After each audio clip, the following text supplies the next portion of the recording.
তোর সাথে অনেক ভালো ব্যবহার করছি, কিন্তু আর না। ওঠ। তুই আমার বাসার সামনে ভিক্ষা করো, অথচ তুই আমার টাকা চুরি করো। দেখ তোরে কি করি, তোরে এখন পুলিশে দিব। দাঁড়া, আমি ভাইয়াকে কল দিচ্ছি। হ্যালো ভাইয়া, তাড়াতাড়ি একটু বাসার নিচে আসো তো। ওকে।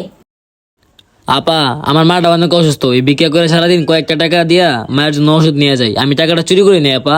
চুরি করস নাই না? ওই তোদের মতো গরিবদেরকে আমি ভালো করে চিনি। এখন মায়ের কথা বলে আমার মনে ইমোশন জাগাচ্ছ, তাই না? কি ব্যাপার, কি হয়েছে এখানে? ভাইয়া, ওই যে ডায়মন্ডের আংটিটা, যেটা এখন ডেলিভারি দেওয়ার কথা, হ্যাঁ, তো কি হয়েছে? ওইটা আনার জন্য বাসা থেকে 20,000 টাকা নিয়ে বের হয়েছি। হ্যাঁ, তারপর? এখান থেকে যাওয়ার সময় ব্যাগটার সামনে পড়ে গেছে, আর ও ব্যাগটা উঠাই আমার হাতে দিছে। আর ব্যাগটা হাতে নিয়েই দেখি আমার টাকাটা নাই।